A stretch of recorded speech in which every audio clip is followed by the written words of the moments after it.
Hello everyone, Earl Henderson, Primordial Defense. Thank you for watching. I have another Monday quarterback video for you. I'm going to play this video and talk about things that are going on to better explain what's going on and talk about things that I think that are being done right and or done wrong. This video comes from Louisville, Kentucky. This is a video taken from the Louisville Metro Police YouTube page. They released the body camera footage from the incident, and they also released 911 calls and radio transmissions from the incident.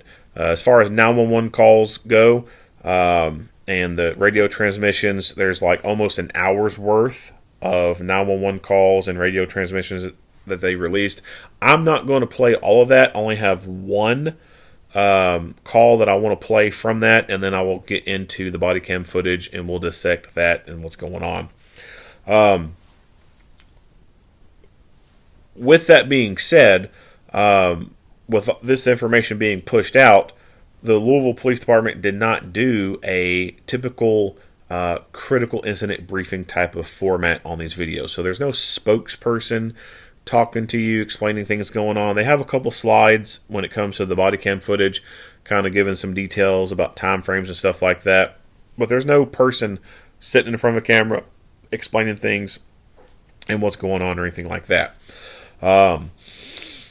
That happens sometimes with some agencies, but for the most part, when agencies release these kind of videos, there's usually a person talking to the camera, a spokesperson. If not, if you don't see a person talking, then you hear their voice in the background talking, explaining things that are going on. There's a couple out there, they just put the narrative on a screen and you just read whatever they typed out. This is not the case here. So this shows that they very quickly push this information out to the public. They still screened it. They still muted out some things within the video itself. So they did do some. They did take some time to do some editing. But beyond that, they didn't do anything else. They just pushed it out as quickly as they could. Now, my question is, why push it out so quickly? Is it because they want to be transparent and show what's going on? Or is it because they have an agenda?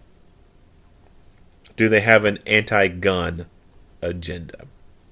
I personally think they have an anti-gun agenda, just like I think that Nashville Metro government has an anti-gun agenda. I think they very quickly put these images out to, quote-unquote, stir the pot, to stoke the coals, the fire, get that burning really hot, get people invigorated, and get people to try and do a knee-jerk reaction and bring about some change with our current laws. Try to get some gun bans and gun control in place. They're very quick to release this information. Nashville, very quick to release the footage, the photographs, etc. But the manifesto is still a secret. That has not been released. This 911 call from this incident, the killer's mother calls, and she references a note that he left. Louisville police was very quick to release footage from the body cameras, from the security camera footage within the building, bystander cell phone video, 911 calls, etc. But they have not released the contents of that note. Why?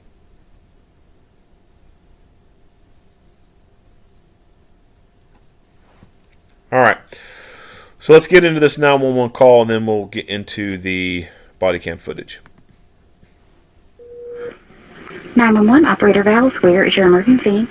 Yes, my son might be. He apparently has a gun and he's heading toward the Old National at on Main Street here in Louisville. Main Street, Old National?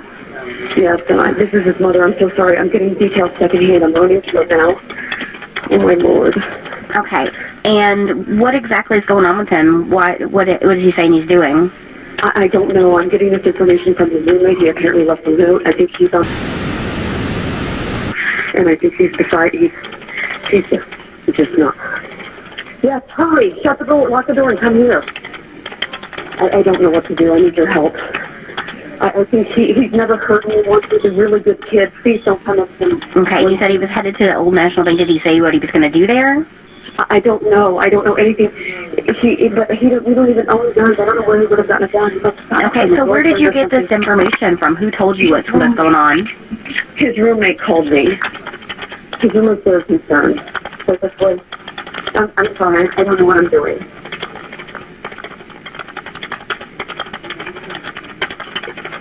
Okay, what's your son's name?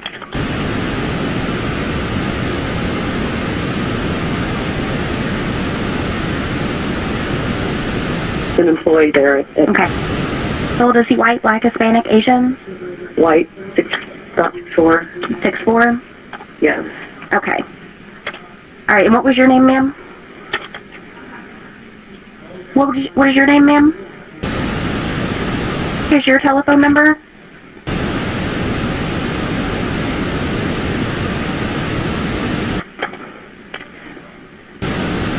I've got your name and your phone number in here, and I'm going to let the officers know that you believe headed to the Old National Bank on Main Street and having...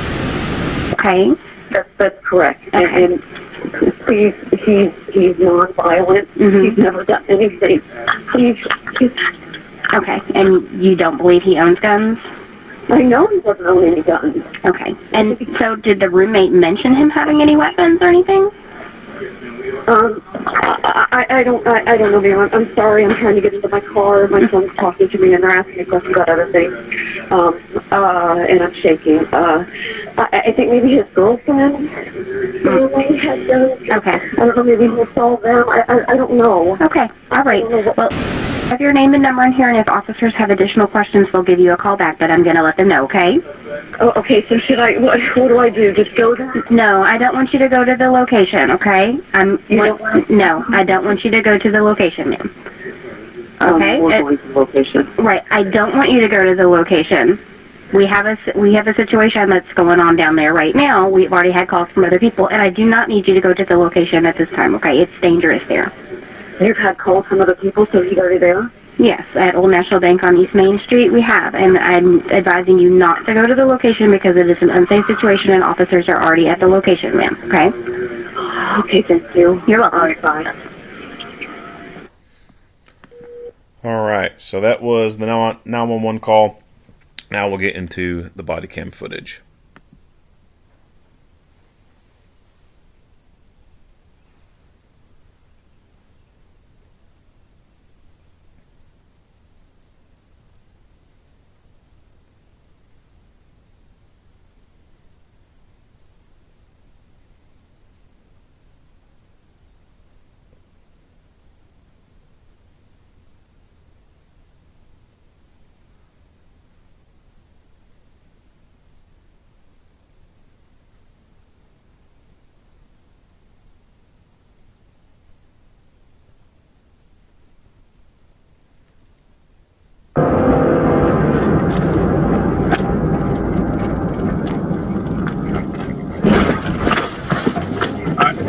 Pull up. Go. Stop right here. Back up. Bring me up here. Stop right there. Open the trunk.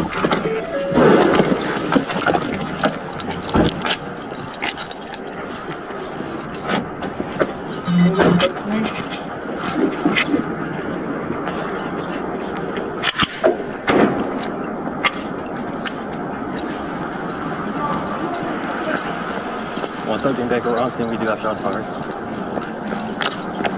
We'll make this entry from the east side. Not pressing in.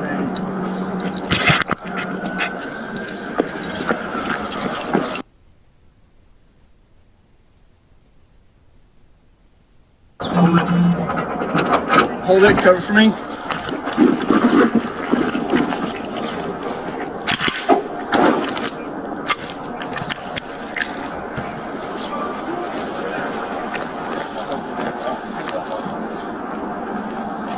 113 Baker. We're making entry from the east side at Preston and Main.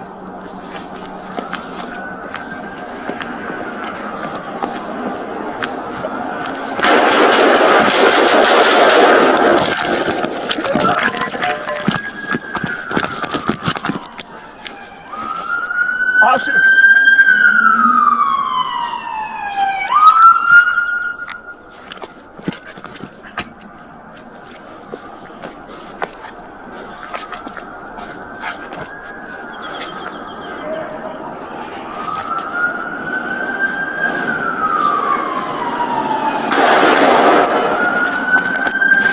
God damn it!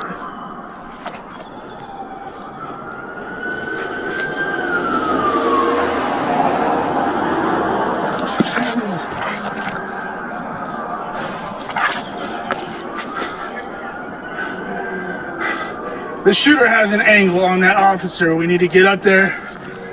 I don't know where he's at. The glass is blocking him.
He's shooting straight through these windows, right towards the officer. We need to be able to plate somehow to be able to get there and pull him down from the stairs.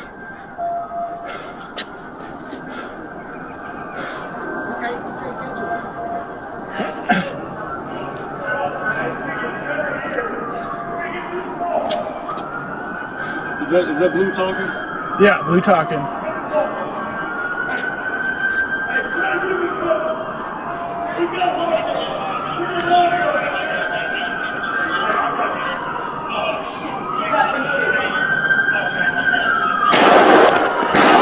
God, don't have an angle.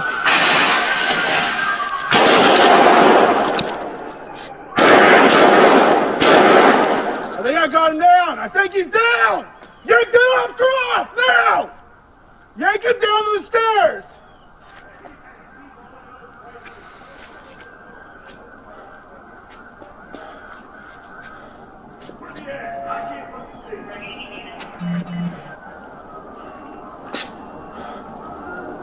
I think he's down!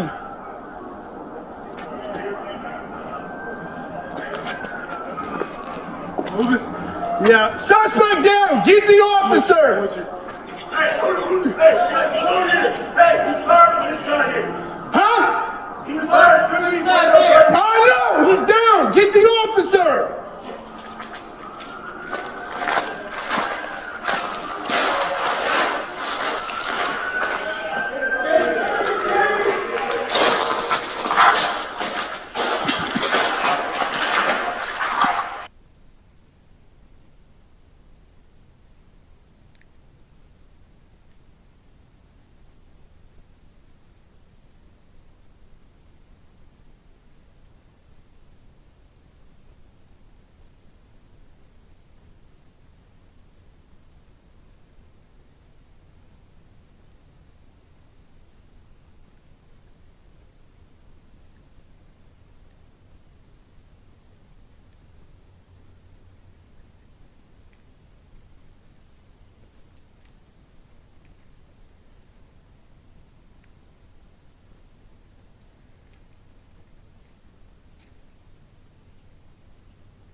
Okay, so let's get into the footage here. We'll start at the very beginning.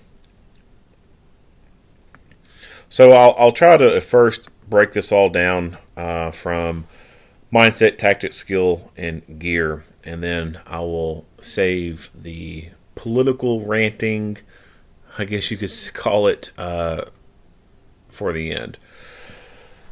So they've provided to us an aerial of the area here. It looks like, because this is East Main right here, that when the footage starts from the officers' cameras, that they are traveling on this road right here, going this direction, and then make a turn here, and then stop right in there. That's what it looks like to me based off this aerial. I'm not 100% sure. I have not been here before. I may have driven by it once before. I just don't recall it. But I think that's the makeup as far as the aerial goes. And I'll go forward here and get to another spot.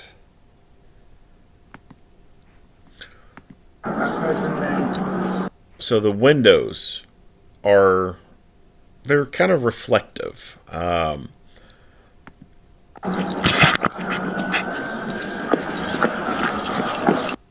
it's very quickly that transitions, but you can, let me see if I can pause it just right. Alright, so you can start to see the officer right here, his reflection in that window. This is kind of a typical design with some commercial buildings. The glass windows, they put in, they can have a shiny, reflective kind of appearance. They're, obviously different than the window that you would find in your house. That, coupled with it being daylight, can put you at a very severe disadvantage. So these officers are coming up the stairs. I don't think that they could probably have a very clear view or sight to inside that building based off the windows and the way they are. I think there's probably a lot of reflection off the windows.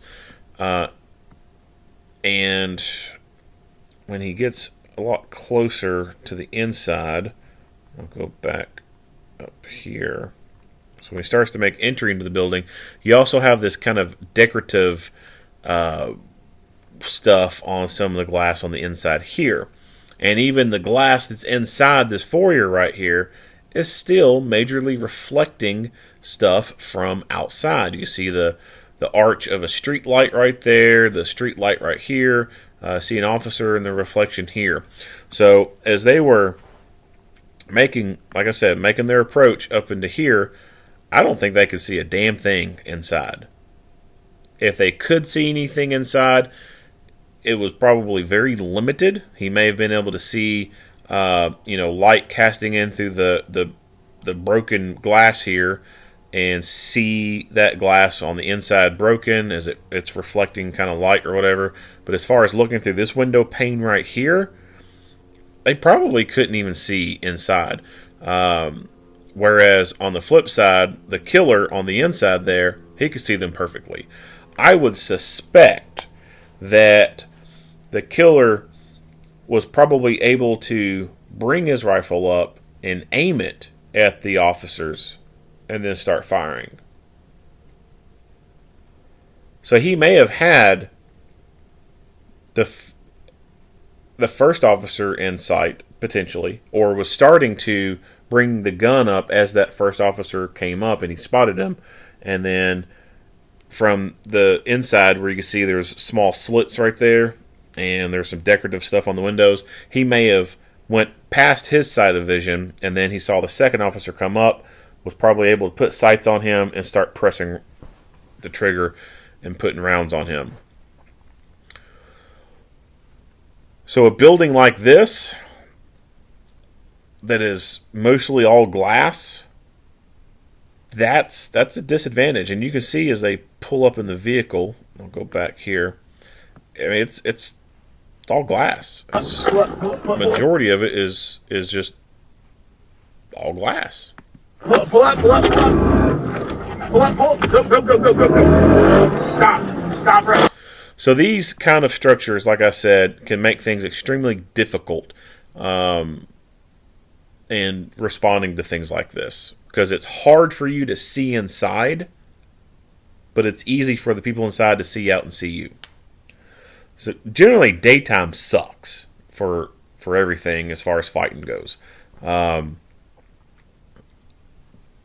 think nighttime is if you can choose when to fight, I think choosing to do it at night is better because I think that gives you a lot of more opportunities and more advantages.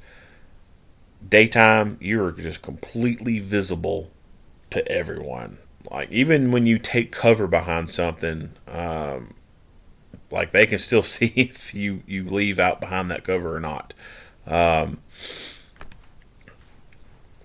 So the time of the day and the building really played a lot against these guys. Now, with that being said,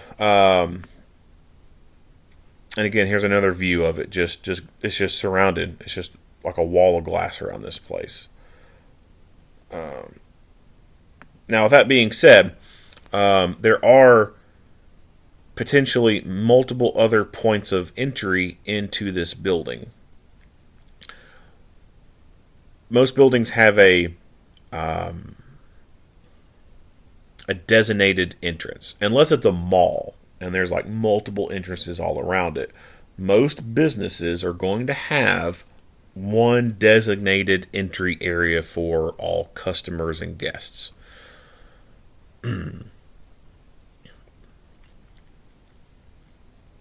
But they will still have exit doors or employee-only doors around the building. With this kind of building, it being an all-glass kind of structure, it could have been a better idea to try to make entry into one of these fire exits or one of these potential employee-only doors. There appears to be, from this aerial, maybe a parking lot that's right behind this building. This could be an employee-only kind of lot. This could be a gated kind of thing. They may not have been able to get back into this area. I don't know 100% sure. Try to go back to that one image. I don't know. I can't tell from this angle here. So I don't know fully what this space back here is. But it does look like a parking lot. But anyway, they could have, if they found some doors here, gone in through the backside and then start clearing the building there. Because if this has one central entrance that everyone's used to going into, then that could be potentially a place where someone sets up for an ambush.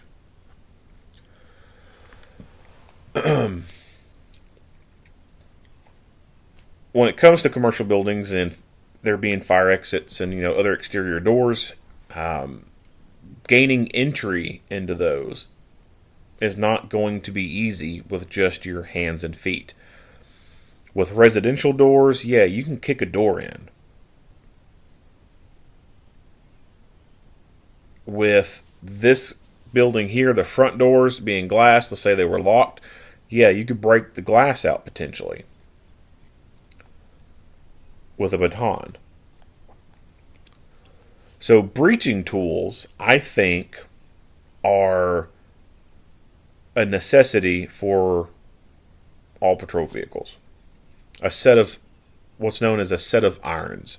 This is something that the fire service uses. That's what they call it, a set of irons. You have a flathead axe and a Halligan bar, and those two can be mated together, put a strap around them, and you grab both of those things at once and you go to where you need to go, unstrap them, separate them, and then use those to gain entry into whatever building you're trying to get into. Of course, they work really great on residential doors. But they also work good on commercial doors as well, especially those doors that they may open outward, so you can't kick it in, but it doesn't have like a door handle on the outside of the door. It's just all you see is a lock face on there. You may not see nothing at all, but like an extra piece of metal bolted to the door that's covering the door jamb area to prevent brute force attacks on it. Even in a good exterior door like that, you can use a set of irons to breach that door and gain entry in that building. So breaching tools, I think, are extremely important to have in a vehicle, and that gives you options. That gives you options to not always have to use that front entrance area, because that front entrance area could be a kill zone. It could be set up for ambush. Whether or not they have those in the vehicle, I don't know. But I think that's something to think about with buildings like this that are mostly all glass and you just can't see in through them. Being able to go in through a back door or something, I think, could be advantageous. Be able to give you that element of surprise. All right, so here's some. Let me break this. Go back to the slide. The time frame here. So 8:38 is when the dispatch call went out to the officers. That's not what time the shooting started. What exact time the shooting started, I do not know. It could have been 8:35. It could have been 8:36. It could have been 8:30. I don't think it would have been too far to the 8:30 mark. Probably around 8:34, 8:35 mark. My best guess would probably be when those shots were fired, because you got to think about the initial contact, him, boom, commencing attack, and then people interpreting what's going on. Because a lot of times when there's gunfire inside a building, if you're, a floor up, a hallway down, those walls and stuff can muffle that sound. And you may not very easily recognize if it's gunfire or not.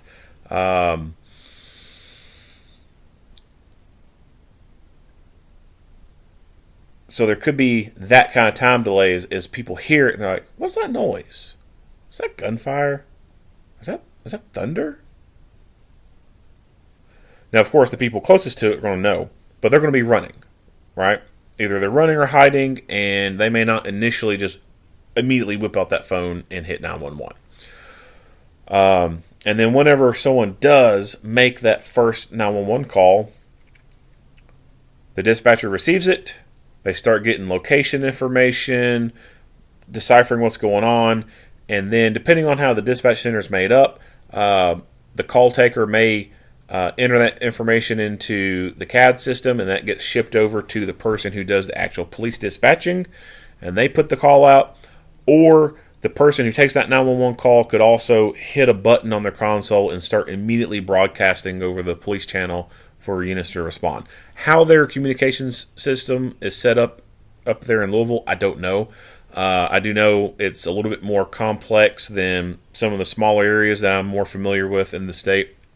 But as far as the call center and everything, how it's done, I don't know. But with that being said, there's still a bit of a time delay between someone making that 911 call, that information being processed, and then it getting to a person hitting the button on the console and transmitting. So why I say that and why that matters is the shooting could have started at 8:35. It could have started at 8:36. I don't know. 911 call, or I'm sorry, dispatchers send a call out to the officers at 8:38, and they don't arrive until 8:41. They get shot at 8:41. Officer goes down. There's a stalemate outside. And then at 8:45, they start to make entry and confirm that he's down. And then so now, Once they're in that immediate area and they confirmed he's down, now they need to go clear the rest of the building. That's going to be a tedious process. That's a large building. I don't know how long it took them to clear that building, but it wasn't done in 10 minutes. I can tell you that. So why does the time matter? The time matters because it can take too long for someone to get there to help you. This is where concealed carry comes into play. Unfortunately, there are places that forbid their employees from carrying concealed weapons. They forbid the guests of these places from carrying concealed weapons. But they do not offer any armed guards to keep those people safe if something happens. They just say you can't carry a gun. If something happens, I don't know, call 911. I'm not a big fan of that. Not a big fan of that at all. The best response is one that can occur within a second, not minutes. So this is something that can kind of go into a little bit of a political rant. Well, I'll try and save it for the end, but I will say that there is allowed versus able, right? Allowed versus able. What do I mean by that? The people who worked at that bank, they may not have been allowed to carry a gun, but they were able to. And people who work in businesses that strictly forbid guns and stuff like that, a lot of people's mindset is, oh, well, if I get caught with my gun, something bad will happen. What happens if I get caught with my gun? That's their mindset. When their fighting mindset needs to be, what happens if I get caught without it? Now, this is a decision that a person has to make on their own. I cannot encourage you to break company policies or laws or anything like that. That is a decision that you're going to have to make on your own. Do I or do I not follow this stupid rule? And I will say that if you make that conscious decision to not follow that stupid rule, then you need to learn the art of deep concealment. Because there is an art to it. Because if you decide to ignore that stupid rule and you carry a gun into a place that your employer says you can't be carrying, you get caught, chances are you will probably be disciplined and or fired from your job, unfortunately. So you need to learn deep concealment. You can't use your simple holster that you use at the range. Now, each person is different. I don't know what kind of holster you've got. You may have a great inside the waistband holster and the clothing that you get to wear at work and everything. You could very easily conceal a gun. Other people, you may not be able to use something like an inside the waistband holster because you got to wear a tucked in shirt. And even if you have a tuckable concealable holster, you may still have the loops or the clip or something that's visible on the belt. And this would be where you start getting into specialty made belts that have Velcro, and the struts on the inside of the waistband holster have Velcro on it, so they made up on the inside of the belt and nothing's visible on the outside. Or you could start getting into a completely different style of holster, something like the Enigma holster that you wear under your pants. You don't even wear a belt. The holster itself is basically a belt with the holster built into it. Using something like that, either that specific product or another product, it sounds stupid, but I think it's called Thunderwear. It's basically the same kind of concept. It's like a a belt and holster that you wear under your pants that has a pocket for a gun.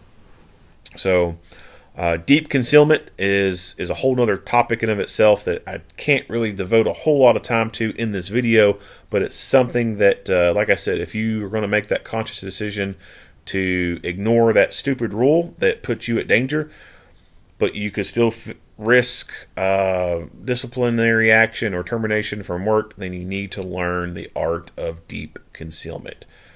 Because as I said, it is seconds that matter in these scenarios, and the cops cannot be there within seconds. It takes minutes for them to get there, and you could be dead 4 minutes over by the time they get there, and there's nothing they can do for you. For example, so that was a multi-story building. He engaged them on the first floor. I have no idea if he went to any other floors or not, but let's just say he went to the 4th floor, killed some people up there, and then came back down to the 1st floor to have his face off with the police. Well, they're going to have to take their time to go multiple stories up. They're going to have to. It takes time to clear a building like that. So the people on the top floor, it could be a whole lot longer time for anyone to get to you. So what if he didn't work alone on that? What if there was someone else on that 4th floor? Officers having to clear floor by floor is going to take a while. So as I said, seconds count. All right, moving on. Okay, so what can we tell about these two images here?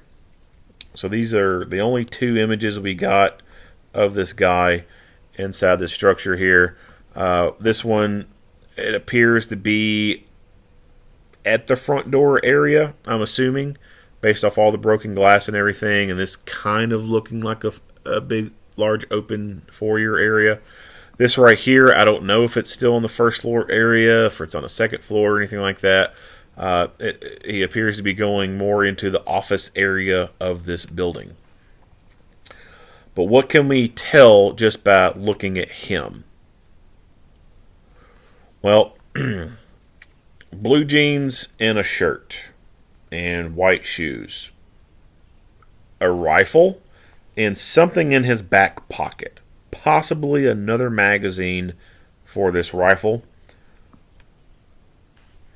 The rifle itself, we can tell from these two different images here that it appears as though the only thing that is attached to it is a red dot optic.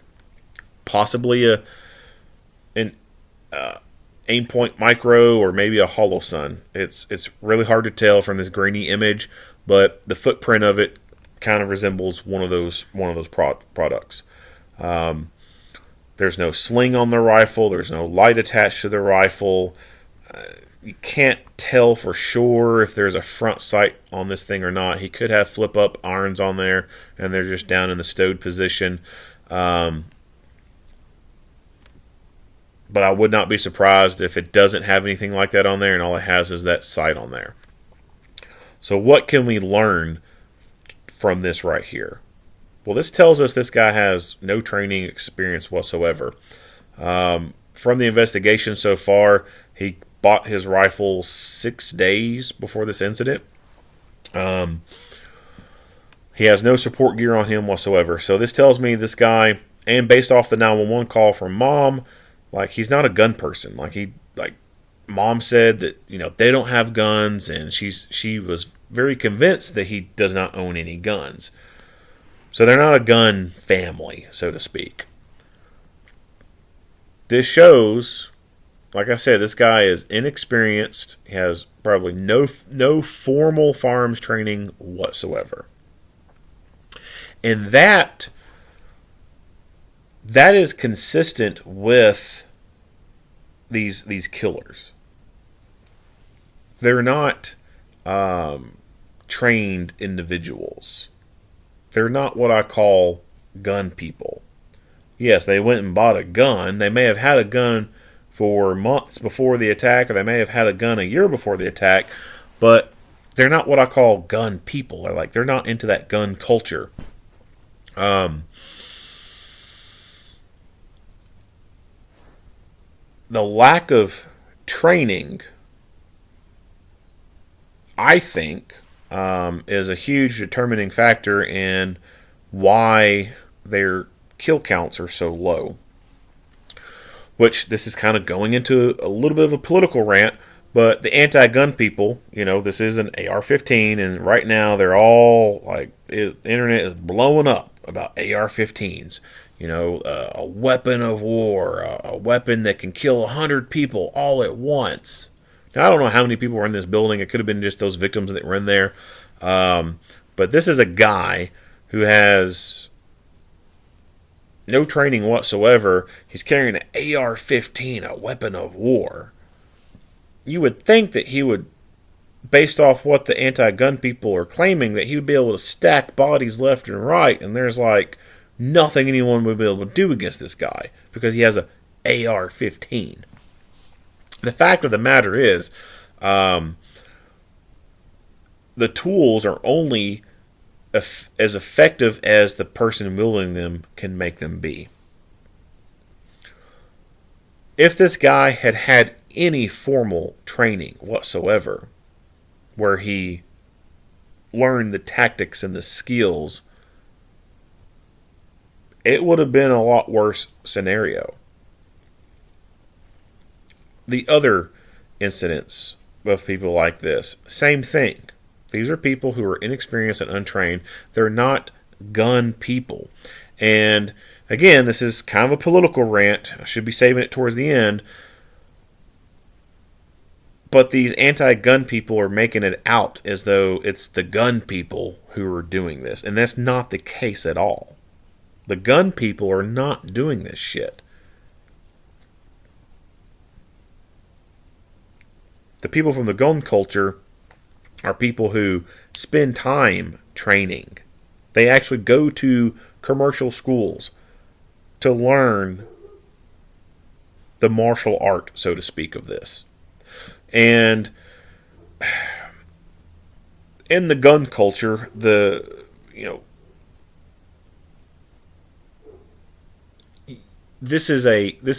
can be a martial art of sorts. It's not a clear, easy, definitive thing as karate, right? Like there is no white belt, there is no yellow belt, blue belt, black belt in the gun culture. You have your concealed carry classes in some states, and then beyond that, there is no other requirements or anything like that for people to get. And then you have your commercial firearms training schools that people go to, and there could be a varying degree of training that's out there. None of it is really standardized or anything like that. There's some stuff that's pretty similar to each other, but as far as if you go to California and join karate, you're going to be learning the same shit that someone in New York is learning in karate as a white belt, right? Within the gun culture, if you go take a pistol class in California, the stuff you learn in that pistol class may not be exactly the same as what you learn as the pistol class in New York. There may be some things that match, but there may be some things that don't match at all. So it's kind of hard, I think, for people to see the gun culture being a martial art, because there is no easily, visible thing like the belt system or, wearing the karate suit and stuff like that. But it is a martial art. People who are into that culture, they've had guns for a long time, they train, etc. Those are not the people who are going out and doing this. Those are not the people going out committing these type of crimes. The type of people committing these crimes are way different than those people. They're undisciplined people who are committing these crimes. They don't have the discipline to devote their time into that kind of quote unquote lifestyle, to learn that the martial art of that. They either impulsively go buy a gun, days or even months before the event occurs. They may have had a gun before it occurs, but it was just a gun that got kept in the closet. They never carried the thing. They never went out and practiced with it on a regular basis. They never went out and trained with it.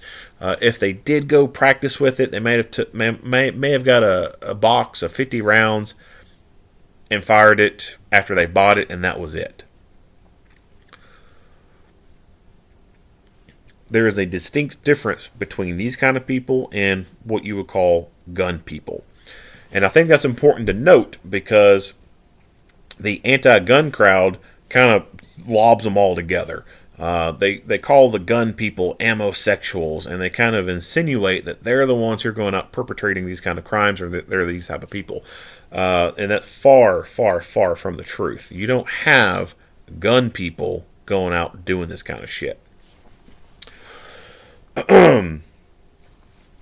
So training. I talked about training and it being visible that he has a lack of training and experience.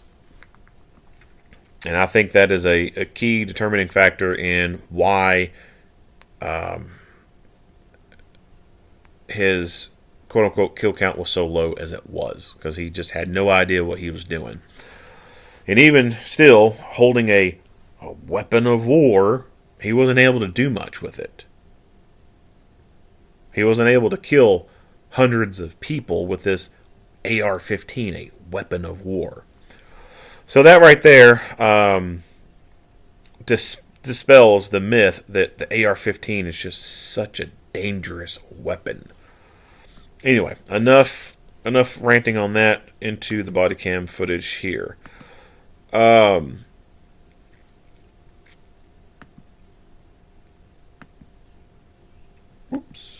Alright, so they come in from that back road, make a turn, and they're coming up along the side of the building here. And as I noted earlier, it's an all-glass structure. They're kind of at a disadvantage already. I mean, the dude could be standing right up here for all they know, and they wouldn't be able to see him.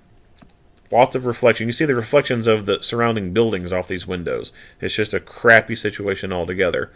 As they start to pull in, he pulls a little too far forward to the front door.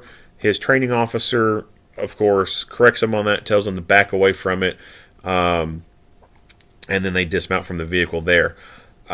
I don't think that it would have been an issue if they would have just parked their car right here, or even a block down from where they started. And I'll go back to the very beginning of this video.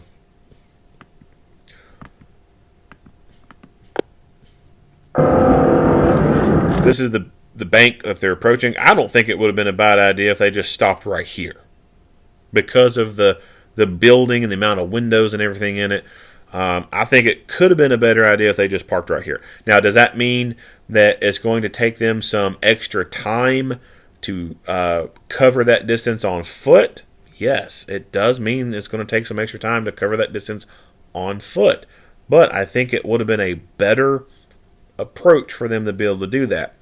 As this guy drives around the corner and goes too far forward, it's possible that the killer saw the front of the car pull in, and then boom, he knew exactly right then and there there's police outside the front of this building, and he was getting himself prepared for them to come around that corner. So it's impossible to know this for sure, but I think it's possible that when the car pulled forward a little too far forward, the killer saw that and was able to anticipate where exactly someone was going to be coming from and set up ambush on them.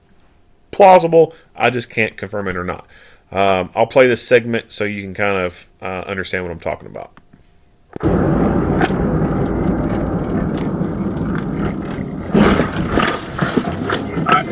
Pull up. Go.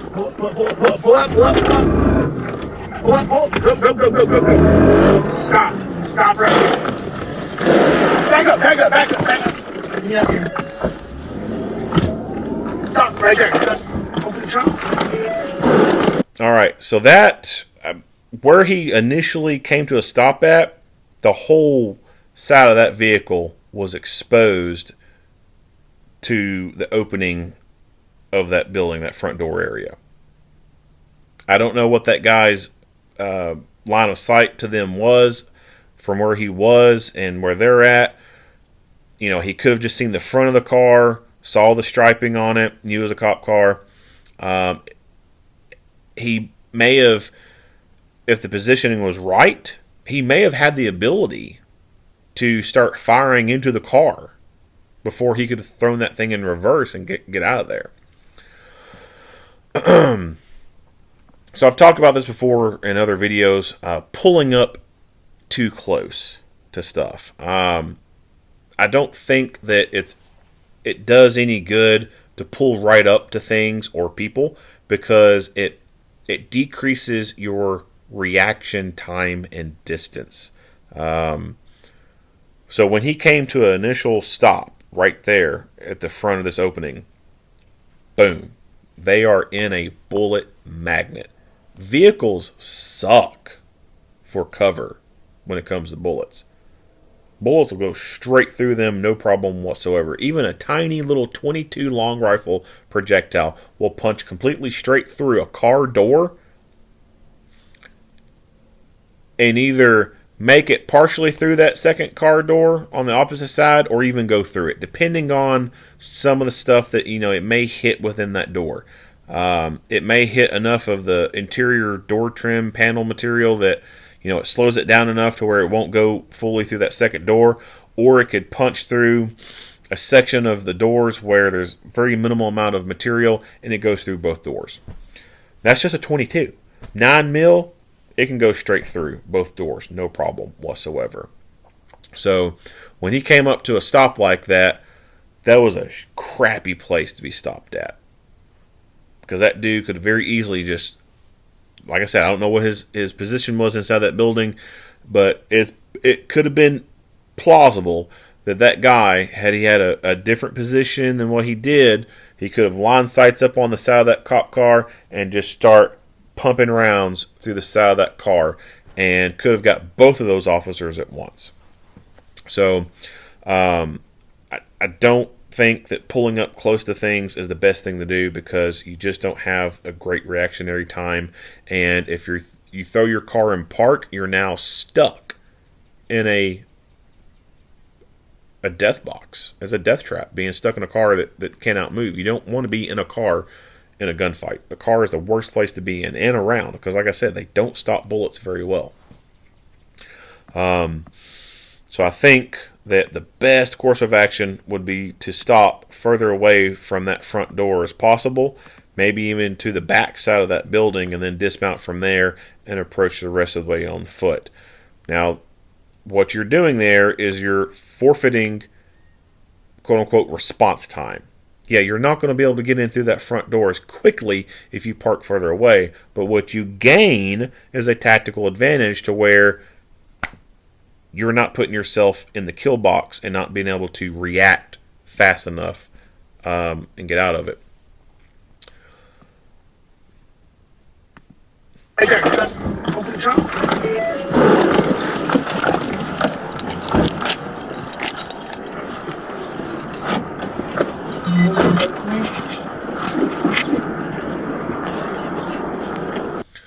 So he's the partner here is a field training officer. So this officer here, whose camera we're watching, he's the new cop.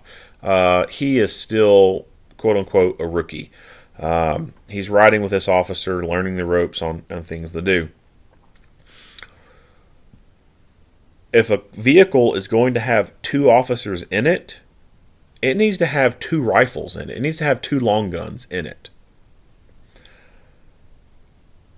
There's very few places here in the U.S. where you have 2-man patrol cars. Most places, it's going to be a 1-man patrol car. And so, traditionally, it's just going to be 1 rifle in the car. 1 rifle to 1 officer.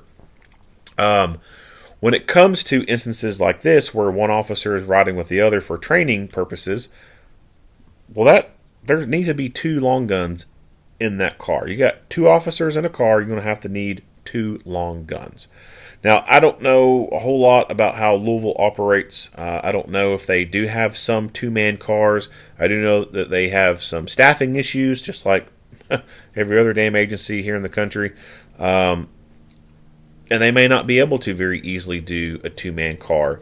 They may have some special assignments for officers, like neighborhood response team kind of setups or whatever, where they may have two-man cars. But as far as like their regular patrol division, regular patrol officers, I think it's just one officer cars. I could be wrong on that, but anytime there's going to be two officers in a car, there needs to be two long guns. And if you know you're going to a gunfight, bring a rifle. So this officer here, he's doing the right thing. He's getting a rifle out for this contact. This is a high-risk call. Shots been fired. People have been reported to be shot. This is the call that a rifle comes out on. And this officer whose camera we're watching right now, he needs to have a rifle too. But I just don't think that there's one in there for him. Could be wrong. But because he has not been issued a car yet, or been assigned to be able to take a car out on his own, I just don't think that he's probably been issued the rifle or anything like that. That to me is not a good setup. That's a failure at some point. I don't know if that's for that agency administrative thing where if you're in the FTO phase, if you're the rookie. You're just learning. You're not getting a rifle. You'll get a rifle when you get a car. If that's the case, that's wrong. That's wrong on the administration. That's wrong on the chief, because the chief is ultimately responsible for what goes on for the entire agency. So,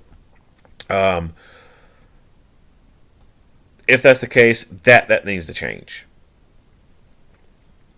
Anytime someone's working the road, they need to have access to a long gun. And if there are going to be two officers in a car, there needs to be two rifles in that car.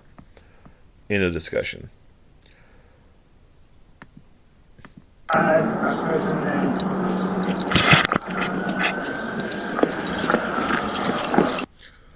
Oops.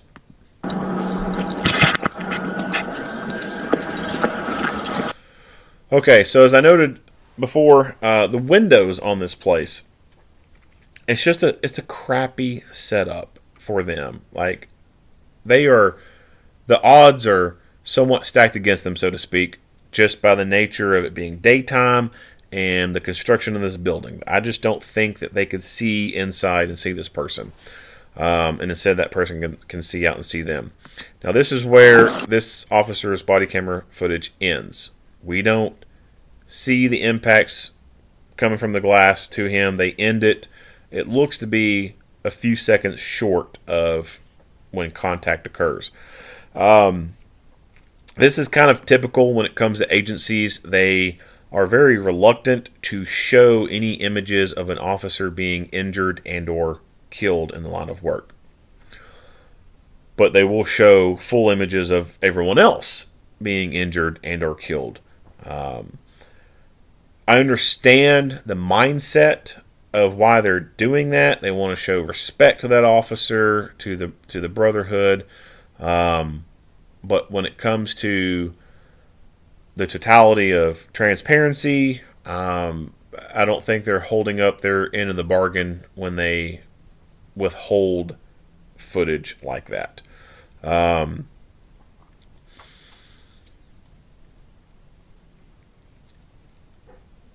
There are things that you can still learn from these kind of incidents where an officer is injured and or killed. And I think that sometimes when agencies shroud things in secrecy, it can hurt and limit the learning that could occur. The lessons that we learn are written on the tombstones of others. Now, this officer has not died. He has survived this incident so far. He is in critical condition.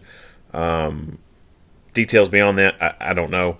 But there are lessons to be learned from this. Now, would we have been able to learn anything else past the body camera footage of him being shot? Don't know. Probably not. But that's probably why they ended that footage right there. It's also plausible that one of the rounds hit the body camera, and then it just stopped recording at that point. But my guess is they probably stopped it out of respect for that officer and his family and the rest of the team. All right. So, rifles, long guns. So, this is a typical trunk for a police car, full of junk, full of all kinds of stuff. When it comes to that, there are two things that should always be at the top of that junk: your long gun and your trauma kit. Those things should always be at the top and most easily accessible. We do see that he has his rifle case right there on the top. There's nothing sitting on top of it at all. It is easily accessible. It is a soft-sided rifle case. I think that is a better rifle case to have in the trunk of a car, because you could position this thing. So he has it where it's directly on its side. It's possible that you can get this rifle case to sit where it's on its bottom, so to speak. That way, as you're standing there and you're looking down, you can see the opening right here that's in a more vertical orientation. And that could allow you to keep the rifle case partially unzipped or all the way unzipped, because you wouldn't have a fear of that rifle sliding out of the case and then hitting stuff inside the trunk. So if you can position a rifle case where it's in a more vertical plane, that I think is a better orientation for it, because you can keep that zipper open and all you got to do is reach in, grab the gun, and the soft-sided case itself keeps that rifle protected from banging it up against the spare tire or other objects, that's inside that trunk. A hard-sided rifle case I don't think is a good option to put in there. Usually they're pretty long, they're kind of bulky, and because they have multiple latches going all around it, it could be difficult to undo all those latches at once and then start to open it. I've had some rifle cases in the past where you snap one off to the side and you go to lift it, it would actually kind of hang on a little bit, so you had to use both hands to kind of hit both sides and open it up really quick so one latch wouldn't hang on it and then prevent it from opening all the way. And you can see that he had that rifle case partially unzipped, which allowed quicker access.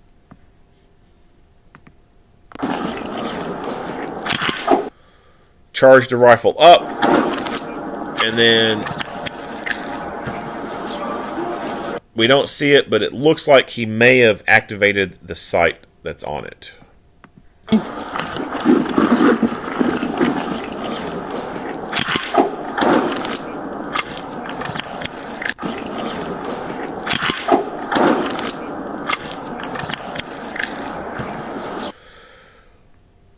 We could see from the other officer's body cam view, and I'll back it up to here, he does have a spare magazine for the rifle on his belt.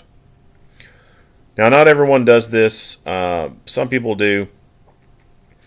If you do, cool. But if you don't, same thing. That's cool.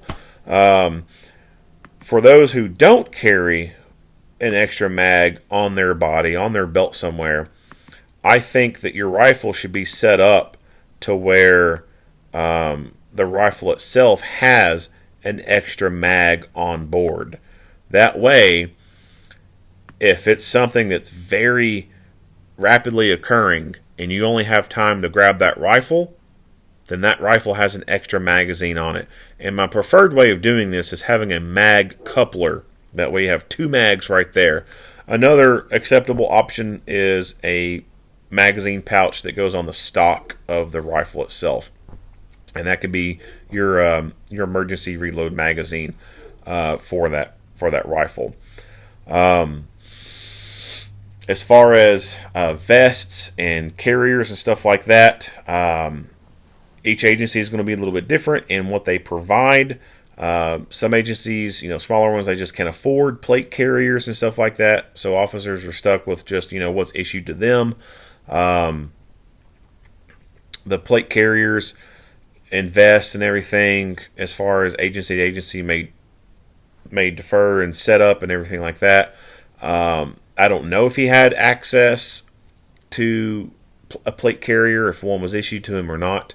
He, of course, has an outer vest on, which that outer vest does not necessarily mean that he's going to have rifle plates in it. What's to the front of it, can't tell very well, because we see mostly his backside. Even going back here to the trunk piece. Yeah, so his vest, he has some pouches and stuff to the front. So even trying to throw on a plate carrier onto this outer vest that he's already got on, it may not sit very well. It may not ride very well on you. And so some people may opt not to do a plate carrier or anything like that because of all the stuff that's already on an existing external carrier that they're wearing. But this external carrier most likely just has soft panels in it, which is not going to stop rifle. So I think that either a plate carrier, a chest rig, or I won't say a bag, but like one of those sling bags that you can get. I think those would be viable options to have as a go kit, so that you have extra rifle magazines in that, and you have some other stuff that's in there as well that could be helpful in an engagement like this or other engagements where it's going to be a little bit more of a prolonged thing. Now, the majority of officer-involved shooting incidents are very brief. They occur rapidly and suddenly, and they end rapidly and suddenly. There's only so many few incidences where an incident will be prolonged for more than the initial duration of a gunfight. So it can be hard to get people into the mindset of getting equipment or gear set up like this and saying, hey, you need a go bag, you need a quote unquote active shooter bag. You need this chest rig here that has all this stuff in it. It can be hard to get people who are outside of a SWAT team to think in those terms.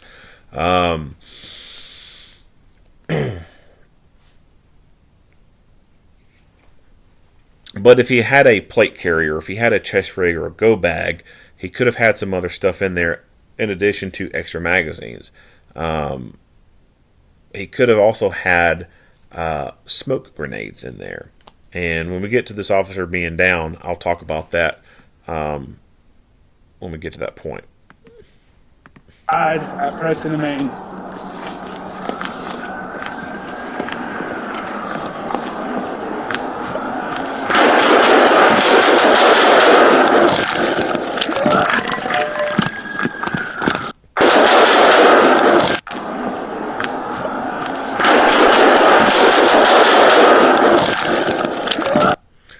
Now, as contact occurs, he turns to face the threat while still backing away, and then he falls.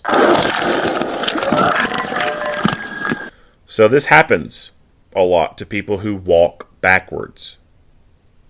They end up falling. Walking backwards is not a great option. It's something that a lot of people will do under stress, they'll try to backpedal, but it doesn't always end well. Sometimes it does for some people, but a lot of times it just doesn't end very well because you don't have eyes in the back of your head. You cannot see where the hell you're walking. There has been some school of thought on, instead of making full stride steps like you would in forward bipedal motion, to do a dragging kind of step where, like I won't call it a moonwalk, but kind of the same kind of idea where your feet never leave the ground and you walk backwards like that. That way, as your foot is dragging across the ground and it hits an obstruction like a curb or something like that, you're able to stop and more carefully navigate over that obstacle versus very quickly striding backwards and hitting it and then falling backwards.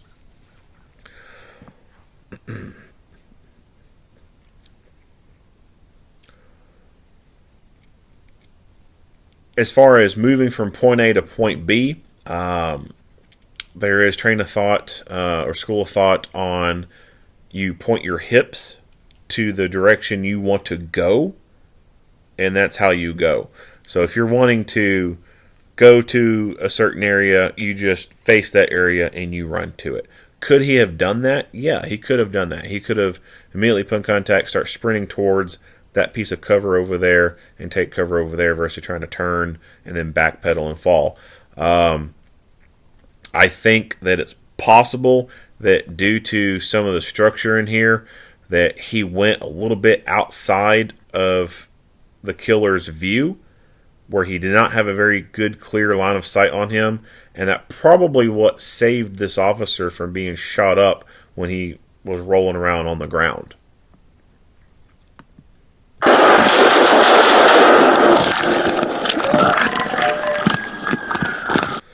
He loses a light.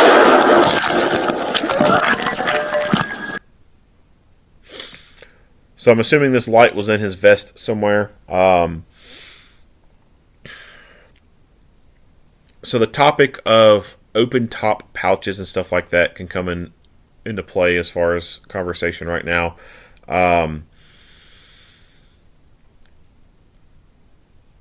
When it comes to fighting things, fighting weapons, fighting objects, I think that closed pouches is the better thing to have for them.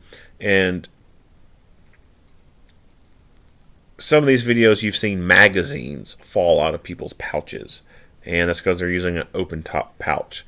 Not everything can be a closed pouch. Like, think about the baton. Like, the baton can't, I mean, I guess you could get a closed pouch for it, but that's just not a traditional thing to have for a baton.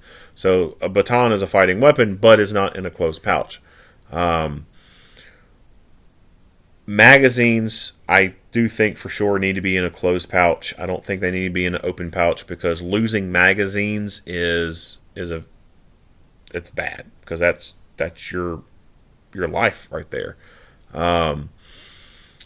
Other things can be in open top pouches, because if you lose them, it may not be that critical. So he does end up losing his flashlight. I'm assuming it was in some type of open top pouch. As far as his gun magazines go, I don't know. I know that rifle mag on his body was in an open top pouch. And the possibility of him losing it, rolling around the ground like that, exists. Which goes back to why I say I think that a magazine on the rifle itself is the best option.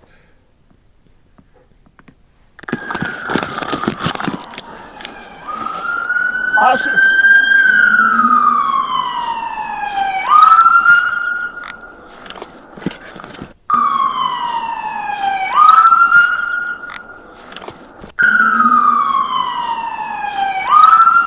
So you can see that he activates his weapon-mounted light by the reflection right here. Is he trying to use that weapon-mounted light to break the photonic barrier that's, I guess, being created by these windows here. What kind of weapon mounted light does he have? I don't know. There are instances in which when you have, let's say for like when you're in an indoor setting, there's no lights inside, but there is outside light coming in through a large window, and you have a person there, they're somewhat silhouetted. If you do not have a powerful enough weapon-mounted light to shine there, you're not able to positively identify if that's a threat or not. You can just kind of see the blob there.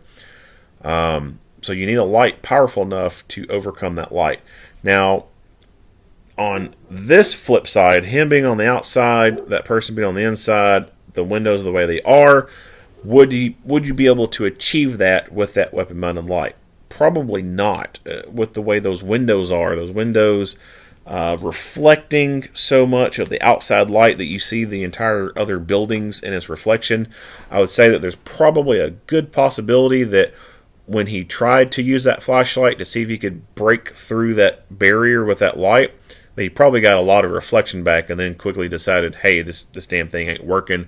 I can't see shit past these windows. Officer.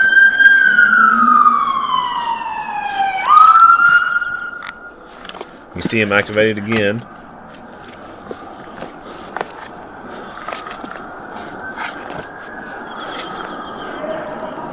So he's maintaining cover behind this concrete here. And he's working the angles on this. He's looking to the right. He's looking to the left. He's trying to get a line of sight, line of fire on that threat. But I think that most likely only thing he can see is probably the reflections of the buildings. And he may even see his own head pop up around the corner in some angles.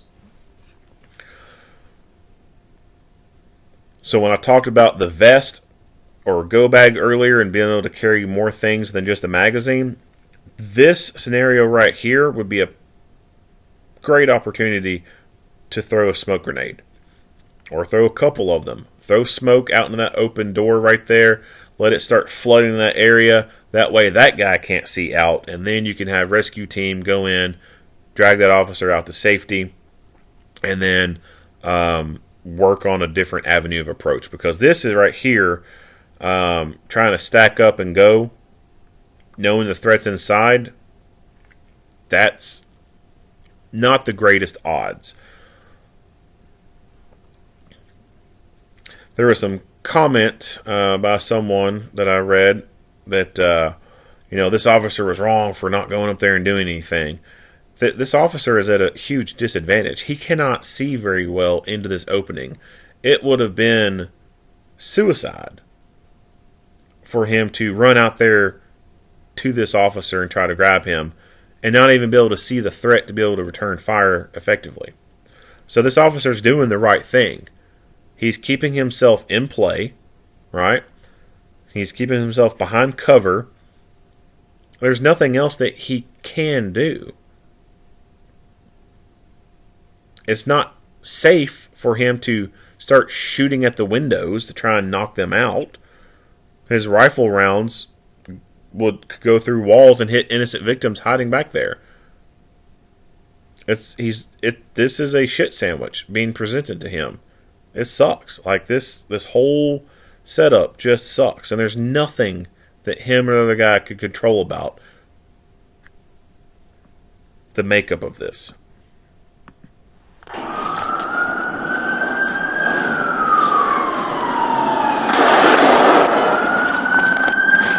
God damn it!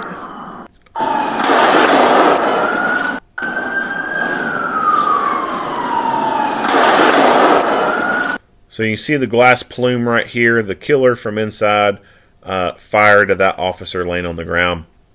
I suspect that the person inside, once he fired at this officer and the other officer turned to try and engage, he may have backed away from where he initially was and then has come back out to try and see where the other officer is at. probably can't see the officer very well from where he's at, but he could see this other officer laying there and then decided to shoot at him some more. It could also be that this guy is trying to set up a trap, lure officers in to try and grab this guy so that he could shoot more officers. But again, as this officer starts to go forward in response to that, you can see the reflections in this glass. He can't see into that area very well. God damn it!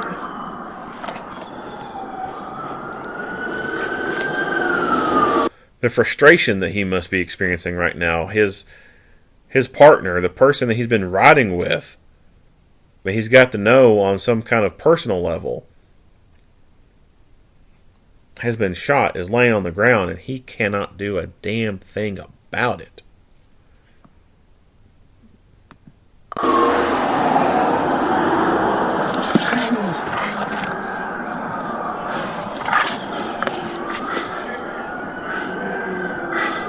The shooter has an angle on that officer. We need to get up there. I don't know where he's at. The glass is blocking him.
He's shooting straight through these windows, right towards the officer. We need to be able to plate somehow to be able to get there and pull him down from the stairs.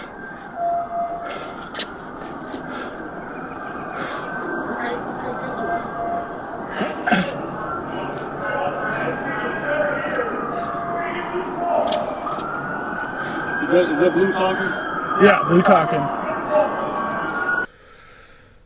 Blue talking. So blue, he's referencing to friendly forces. Blue usually indicates that it's a friendly force within law enforcement. That's kind of an easy, identifiable moniker, I guess you could say. You know, here comes the boys in blue, right?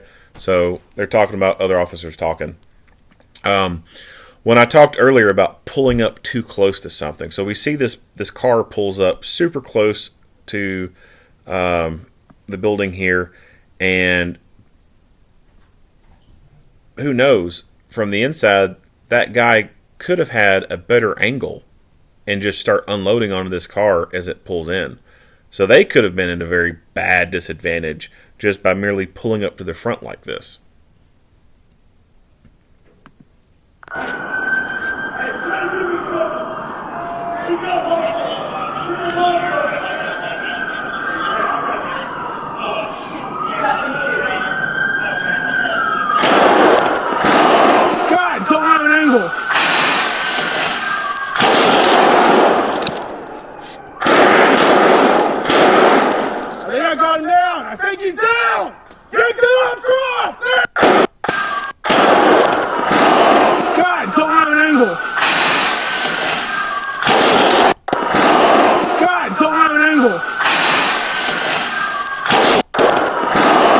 So if you pay attention to the glass up here, it caves in. God, don't have an angle. You can barely catch it falling. That right there, I think, gives this officer the opportunity to actually now see the threat. I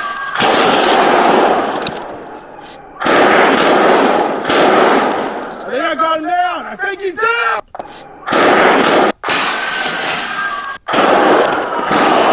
God, don't have an angle. Now, what was the killer shooting at before this? I think it's plausible that he could have been shooting towards these guys over here. God, don't have an angle.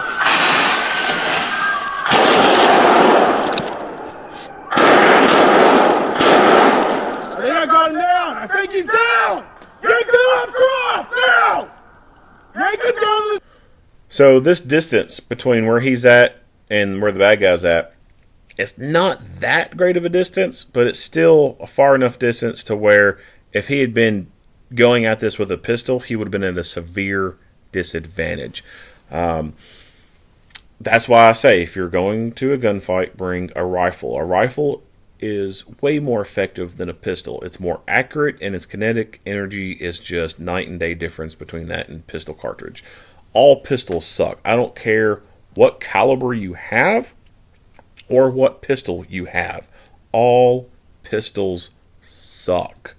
Rifles is where it's at. Rifles is what you want. And I feel very confident in saying that if the only thing this officer had was a pistol, this could have most likely turned into a more prolonged gunfight. I don't think that he would have been able to make those hits with a pistol, and even if he did get a hit on this guy, he may not have hit a critical enough area for a pistol cartridge projectile to be that effective. With the rifle, he was able to have multiple points of contact on that rifle to help further stabilize it. With a pistol, you only get 2 points of contact, your dominant hand and your non-dominant hand. That's it. With a rifle, you get both hands on the rifle, you got the stock going into your shoulder, you got cheek weld, and then if you start utilizing the sling and adding tension into that, that's another point of contact. And if you start bracing off of something, that's another point of contact right there. But just in a standing position, you're not bracing or doing the thing with the sling, you still have more points of contact on that rifle than you do a pistol.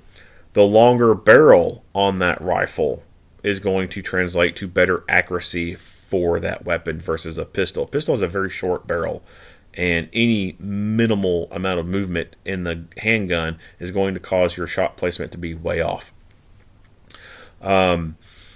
He does not fire a whole lot of rounds from his rifle, but he fires enough rounds for them to have the desired effect.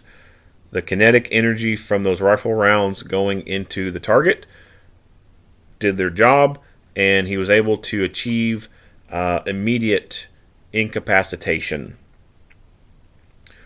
You don't always get to have that kind of effect with pistol. Sometimes people are lucky, they can get immediate physical incapacitation with pistol, but by and large, it is more effective and efficient when using a rifle. It happens sooner, happens faster, happens harder than with pistol. Stairs!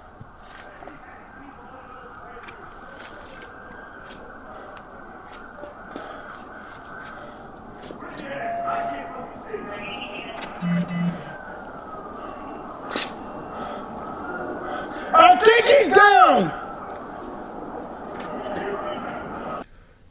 So from his angle where he's at, he still can't see the guy very well. He knows he shot at him. He's somewhat confident that he shot the guy. But they separated long enough to where his line of sight has lost on the guy. So I think it's plausible the dude is laying down, or from where he's laying down on the ground, some of that glass that's still kind of sticking up out of the ground or from the bottom of the door and the wall there. I think that's possible that's kind of concealing him somewhat, because as this officer takes a few more steps up the steps, it now becomes apparent to him, or apparent to us, that he can now more clearly see the guy. Yeah, sir. See what I mean right here with this stuff sticking up out of the ground?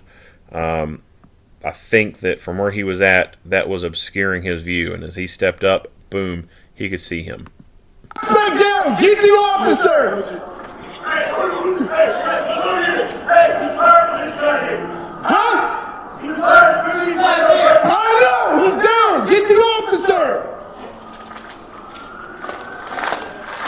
And another thing with this glass, too, you'll see this glass right here. Once glass breaks, it spider webs, and that can even further limit your ability to see past that glass.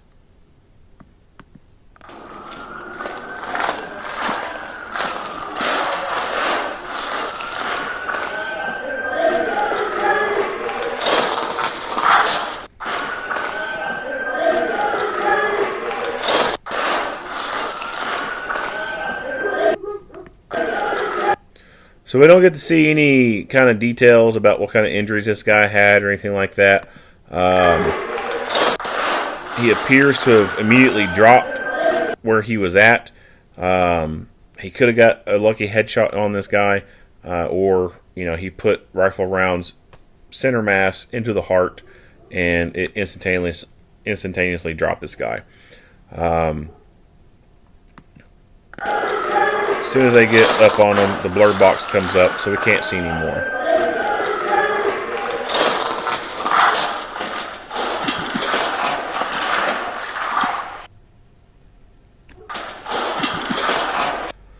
Now, past this point, we don't get to see any more footage of them inside the building. They would be doing a protective sweep, because there could be another person there, right? Just because, you take one bad guy down doesn't mean there's not another bad guy.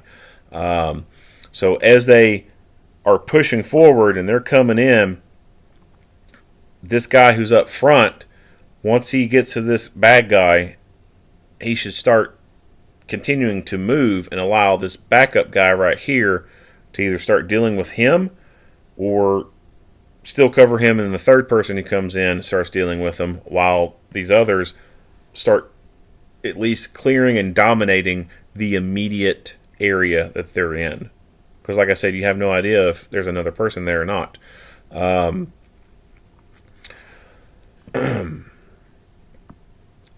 His rifle here. So we see that he has expended some rounds and he does not have a whole lot of rounds left in this magazine here.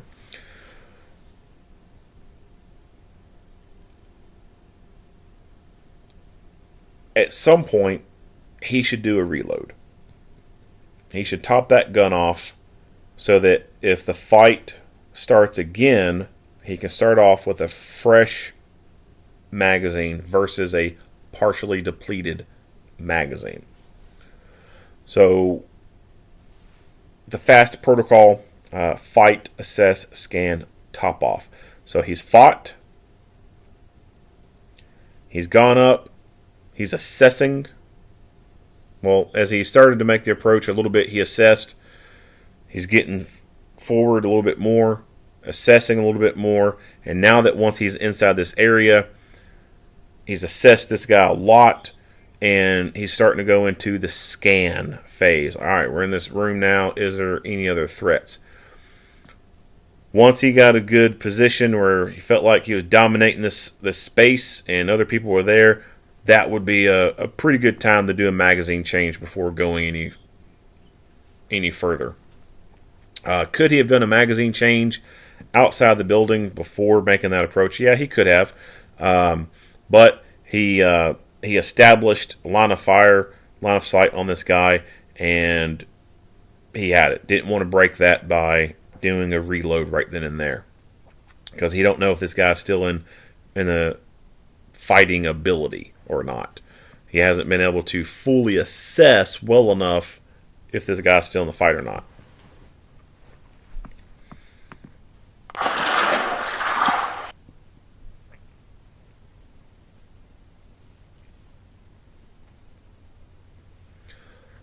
So not much to see with the bystander video, but you can, again, kind of beating a dead horse here. This glass, man, it just sucks. Like, you just cannot see inside the building very well because of this glass and how reflective it is. You see some what looks like movement. You can't tell if that's inside or outside, if it's just a reflection.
All right, so not much else to see or be able to comment from the outside view here.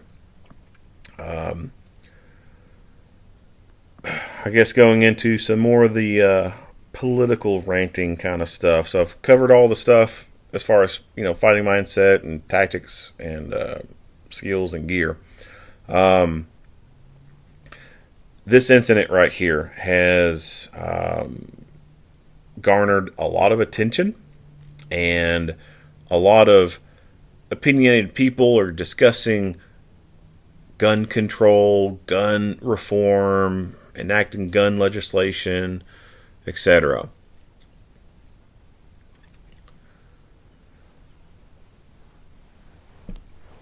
And it's all emotionally based kind of stuff.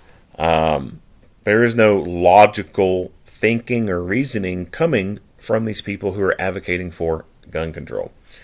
So Louisville, Kentucky. In Kentucky, Louisville leads the state with its murder rate. And not just the murder rate in Louisville, but also the attempted murder rate in Louisville. The murder rate that exists in Louisville is only where it's at because of good medics and doctors and the incompetency of the attempted killers who did not successfully complete their job. That's the only reason the murder rate is what it's at in Louisville. When you look at the assault first charges in Louisville, off the chain. Last year, there were 160 murders in Louisville. 160. It's all street gang violence kind of shit. And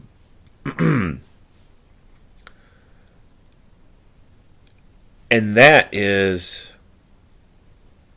the problem. Is the gangs and the street violence and the criminal justice system that's up there. So another news report, I think CNN came out with it, I think, and then up there in Louisville you got a couple news entities that are very anti-gun. They're very liberal. So they've all been on this bandwagon of anti-gun crap.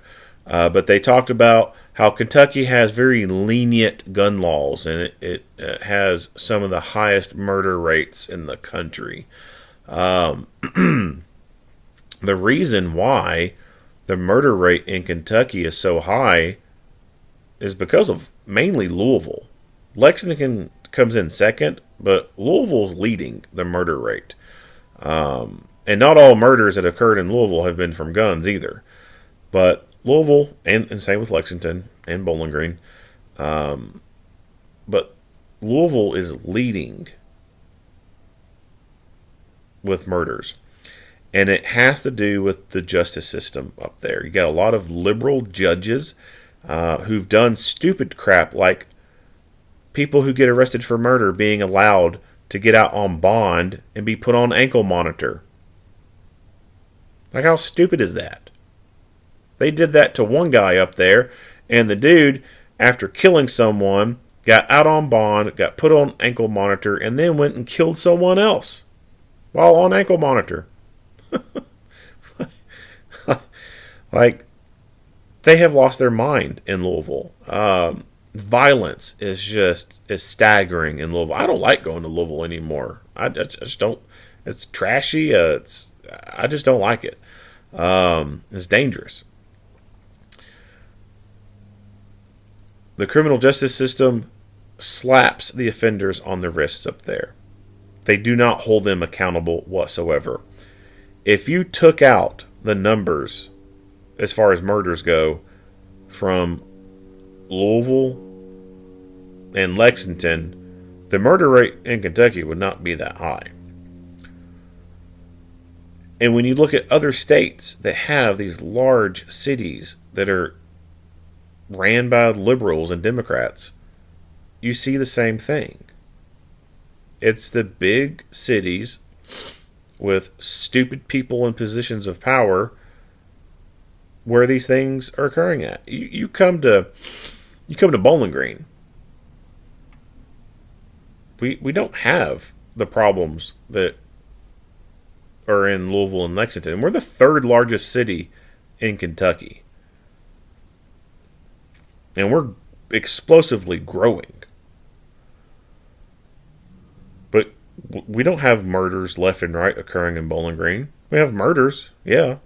But they're not to the number that Louisville's at. Last year, Louisville had 160 murders.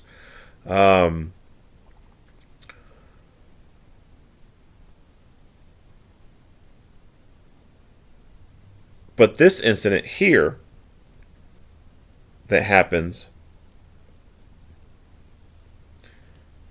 gets all this attention, all this hype about it.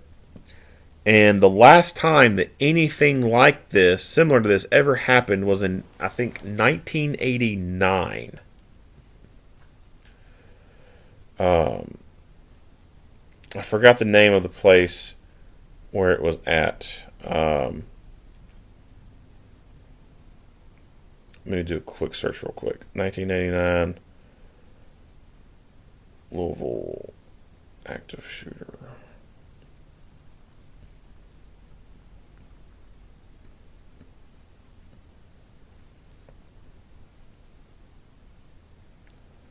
Standard gravure shooting. September 14, 1999 in Louisville, Kentucky. When Joseph T. Westbecker, a 47-year-old pressman, killed 8 people and injured 12 at his former workplace, Standard Gravure, before committing suicide. The shooting is the deadliest mass shooting in Kentucky's history. The murders resulted in a high-profile lawsuit against Eli Lilly and Company, manufacturers of the antidepressant drug Prozac, which Westbecker had begun taking during the month prior to his shooting rampage. So, you have this incident in 1989 that occurs, and then you have this incident that occurs now in 2023. And in between that time, to my best of my knowledge, you do not have the amount of people foaming at the mouth for gun reform as you do for this incident right here. So for the past, let's go 5 years, the murder rate in Louisville has been extremely high. But you don't have all these people being so vocal about it. Being so vocal about, gun control. And then this incident happens, and then people lose their minds. They come out of the woodwork talking about gun reform. As I noted earlier, the murder rate in Louisville, it's mostly street gangs. Street level crimes. It's what some people will say is black on black crime. This right here is obviously not street gang related. It is more quote unquote. I don't know if you say very affluent people, but more higher middle class kind of people. The governor of Kentucky said he ran his campaign out of this office, out of this building, and that he personally knows people there.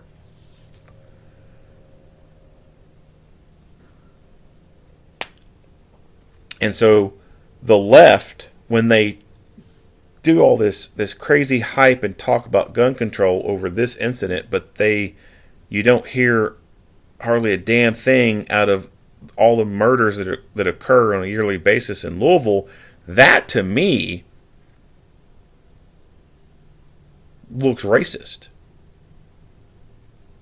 Why, out of the past few years of all this street crime that's occurring in Louisville, these people dying, why is the volume so low, but when this happens, it's so high?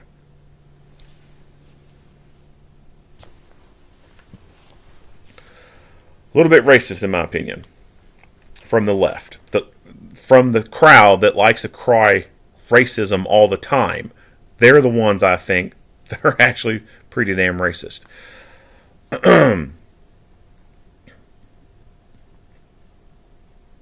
So I kind of talked earlier about the killer, having the AR-15, and the anti-gun crowd talking about the AR-15 being a weapon of war, and it's able to kill masses of people. One trigger pull, you kill 100 people, etc. That is obviously not the case. Not the case at all. But unfortunately, with how things are going in this society, this country, I do think that it's inevitable that there will be some type of drastic gun control passed. May not happen this year, may not happen next year, but I say within 50 to 100 years, the rights of people are going to be stripped away and eroded away. And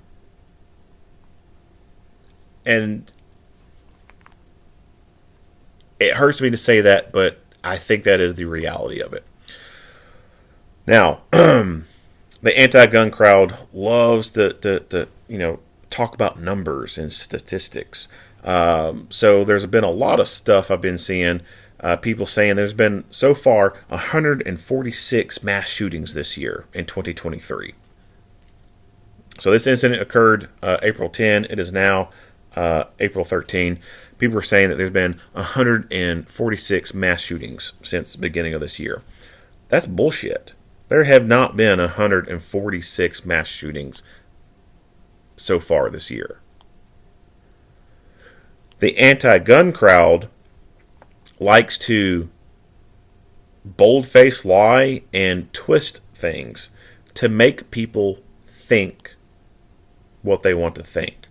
So they will take these gang-related shootings where you have Crips shooting at the Bloods or Victory Park shooting at such and such, whatever, and they'll label that as a mass shooting.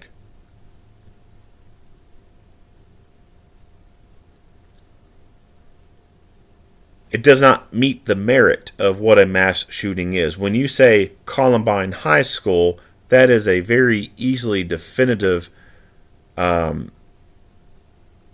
that people can look at and say, yeah, that's an active shooter incident. That's a mass shooting. When you look at Nashville here recently, that's something that people can look at and say, that's an active shooter. That's a mass shooting. With this incident, same thing.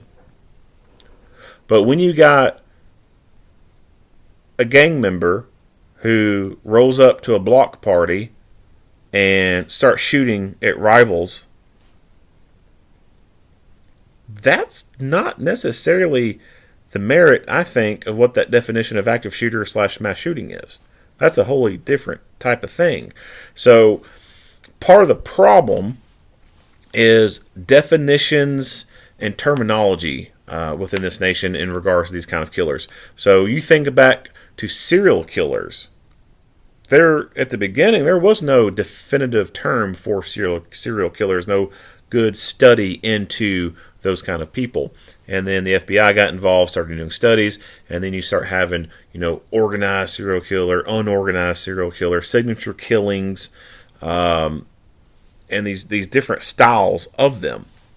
We don't see that with active shooter. Active shooter is just this blanket term that is used for a lot of different type of killings. And because of there's loose definitions and not concrete definitions, the anti-gun crowd purposely exploits that, and the media, not knowing better, not knowing anything because they don't study these things, they just blanketly term some things as an active shooter call or active shooter incident, things like that, when in fact it is not the case at all. The same with school shootings. So the anti-gun crowd will say, there's been X amount of school shootings. Well, they're lying when they tell you these numbers, because there have not been X amount of Columbine type of school shootings. There's not been X amount of Parkland High School type of shootings that they're trying to tell you that there is. They're also including into these numbers incidents that occurred near a school, like in a neighborhood where a school is right nearby, or an incident where a thug shot another thug at a school or right in the school parking lot or somewhere near it, and they're labeling that as a school shooting and making people think that it was like a Columbine High School type of shooting, when in fact it was not. And this is not just public, K-12 kind of school either. They're also throwing in college numbers as well, university numbers as well. And I think a lot of the shootings that occur around the universities and even on a university property, which is very large campus, by the way. A university can be several acres big, 4 times, 5 times bigger than a high school, and can encompass like houses, right? So when you have certain people going to universities who are from a street lifestyle, or that university is situated right next to an area that is kind of close to the hood and there's some, thuggery stuff going on, then shootings occur there. The anti-gun crowd takes that as an opportunity and says, oh, well, yeah, this was a school shooting, when in fact it's not a school shooting. It was not like a Virginia Tech type of incident. It was just a thug who went to a party on campus and then shot at some other people that they seen as rifles.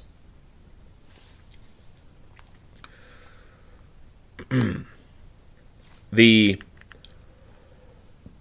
gun control conversation that I'm seeing is talking about basically, banning the AR-15, banning guns, very heavy gun control, limiting, the guns, going into heavy background checks and mental evaluations, etc.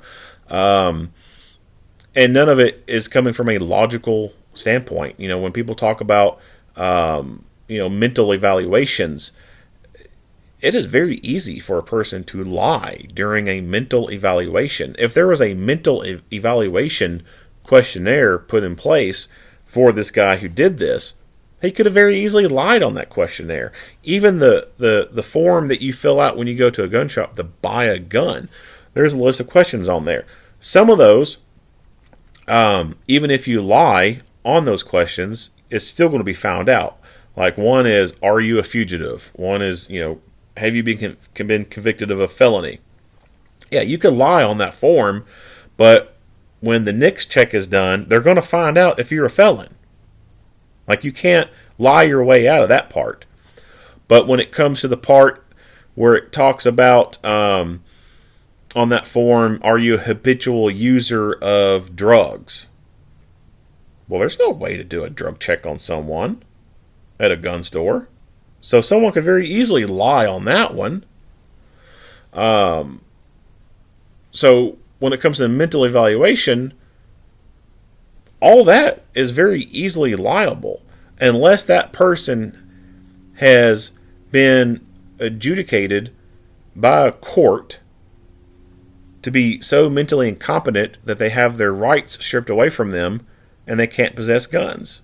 At which point, when that happens, that stuff goes into the database, and when a NICS check is done, it pops up.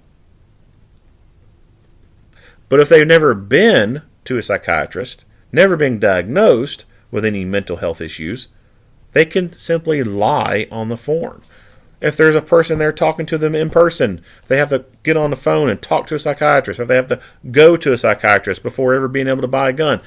People could easily lie. There are serial killers who walk among us.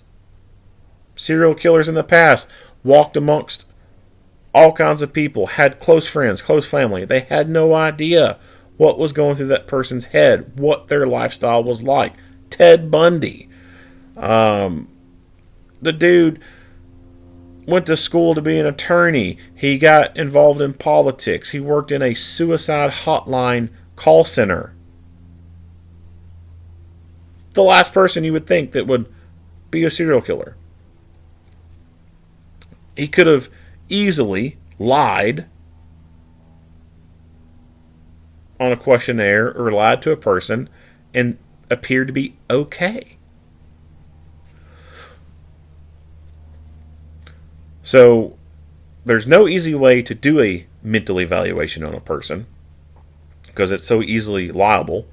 And then secondly, what determines if a person is mentally incompetent to own a gun? If you're coming from the approach that this person is so mentally unstable they cannot be trusted to possess a gun, well, they can't be trusted to hold other things either. They can't be trusted to go to Target and buy knives. They can't be trusted to go to Walmart and buy a butcher knife. They can be trusted to go out and buy diesel fuel and fertilizer. If they are so dangerous that you say they cannot go possess guns, then they're too dangerous to be out in public anyway. They need to be locked away until it is deemed that they are safe to be around us. Because just because they are deemed to be mentally incompetent enough not to be able to go to a gun shop to buy a gun doesn't mean they can't get someone else to go buy that gun for them or go steal the gun.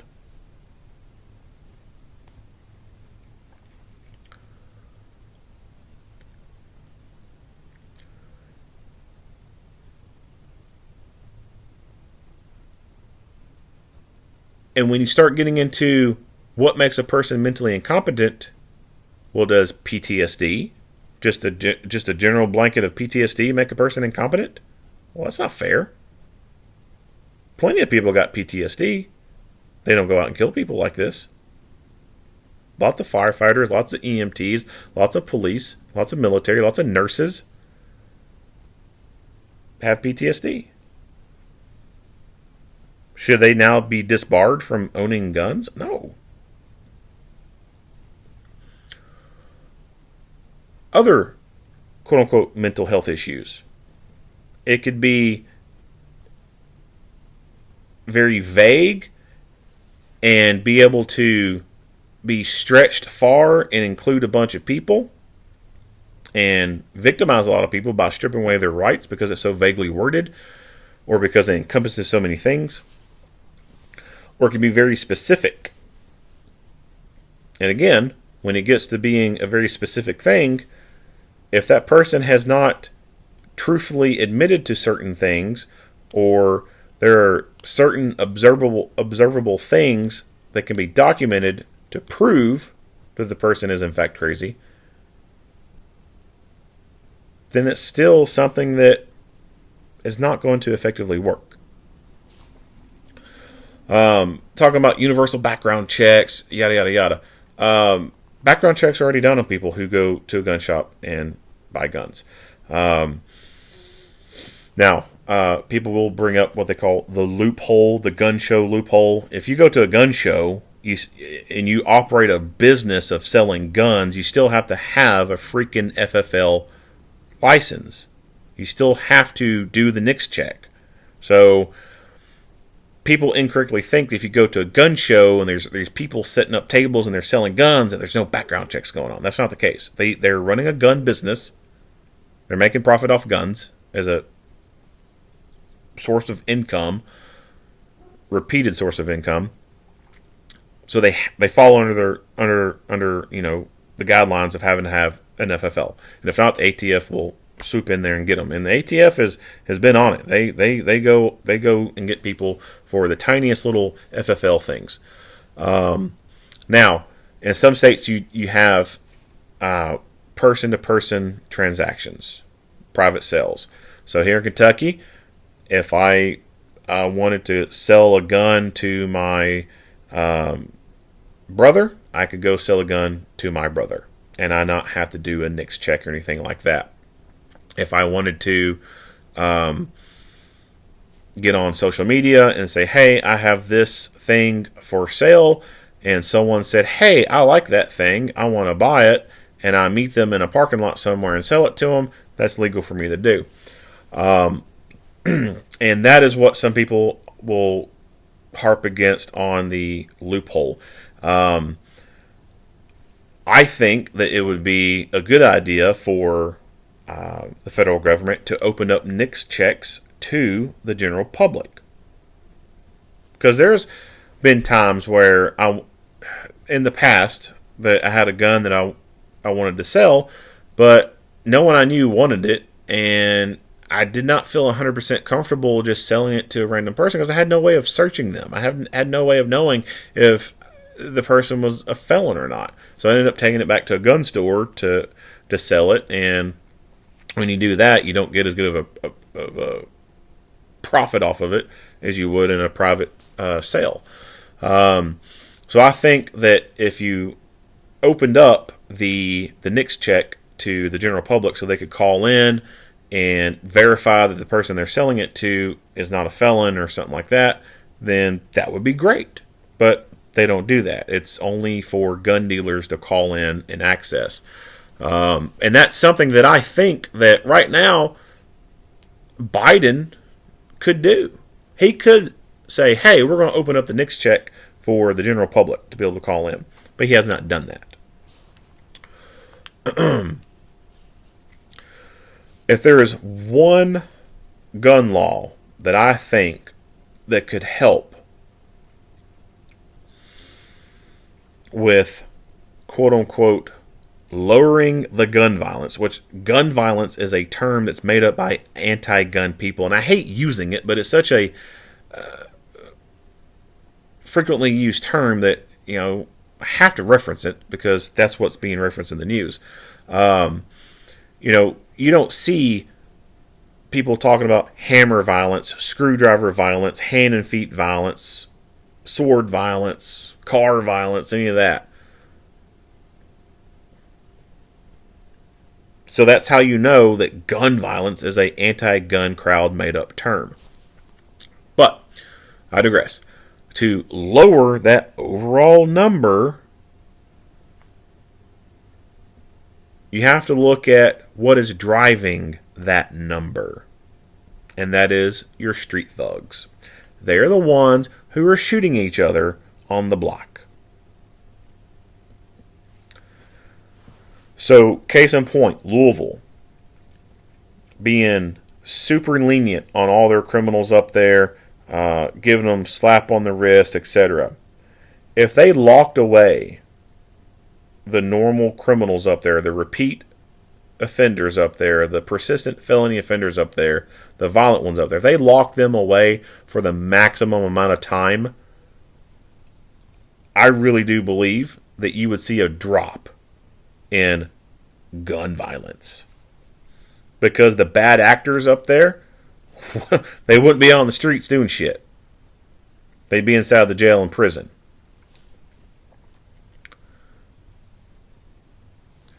And coupled with that, If there was one law that I think that could do anything to help put a dent on anything, I think a safe storage law could help. But a safe storage law plus abolishing gun-free zones. Because why are people leaving their guns in their cars? Because if they go into work with their gun, they could get fired. So what do they do? They leave their gun in their car. They leave home with their gun, but as soon as they get to work, they leave it in the car, go into work, come back. That's leaving your gun in the car is not the best place to leave it, especially if it's going to be in the center console where I don't think any center consoles even lock. Most of them don't. A lot of people will stick it in there or they'll put it in the glove box, but they won't lock the glove box. It's very easy to break into a car. You smash a window, boom, take stuff. That's how lots of people's stuff out of their cars get stolen. You just break the window. So if you break the window and you open the door and you open that center console that doesn't lock and there's a gun in there, boom, that's a gun that now gets onto the street. And that's how a lot of these thugs are getting their guns. They're stealing them. They're stealing them out of cars and they're stealing them from homes. So a safe storage law, I think, could go a long way in reducing the number of guns making it to the streets. The language in it could say if your gun is not on you or within arm's reach of you, it needs to be made inaccessible or inoperable to unauthorized people. So if you leave home and you go to work and you leave your gun on the nightstand, in the nightstand, whatever, you are leaving it readily accessible to unauthorized people. It needs to be in a safe at that point. If you've left the house and you've left your gun at home, it needs to be locked in a safe. Now, does that mean it's completely 100% inaccessible? No, because safes can be broken into. But it's a lot harder to very easily do that, all right? A lot of criminals, they're not like these movies where it's a heist. They bring in the drills and the stethoscopes and all this, and they're safe crackers and all that. Your common criminal, if they carry anything, it's going to be a screwdriver, maybe a crowbar, hammer, something like that. They're not bringing the whole freaking toolbox with them to break into the Las Vegas bank vault. It's like that stuff's in movies. So when they come across a good safe, they're not going to be able to get into it. Now, if it's a small enough safe, they could take it with them and then tinker with it when they get to where they're at and then eventually probably get it open. If it's small enough for them to move on their own, they're probably going to be able to easily get into it once they get to where they're at and they have time to mess with it. But a large safe, they're not going to be able to move that by themselves. Even if you get a small safe, so long as you properly anchor it to the floor, then you are taking good protective measures to delay and or deter a person from getting that safe out of that area or that gun out of that safe. Vehicles. If you're going to leave a gun in the vehicle, it needs to be either in a locked glove box, which is not the best option, or just a gun box for the car. And you can get a gun box for the car, has a steel cable that you can tether to the seat frame so that they can't take the box with them. They're going to have to unbolt the seat frame itself or bring cable cutters and cut that cable. So a safe storage law, I think, could help lower those numbers, because that would reduce the amount of guns being stolen and put on the streets. And then that would, in turn, mean that the only way these thugs are getting their hands on guns is if they're having their family members or friends who don't have felony convictions go out to a gun store and then buy them.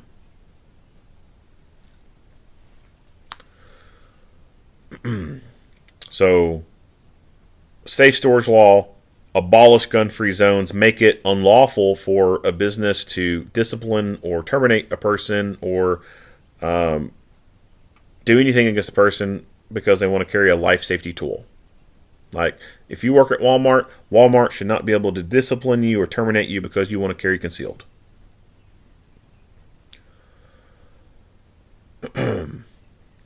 And have to change how the justice system works in these liberal ran areas.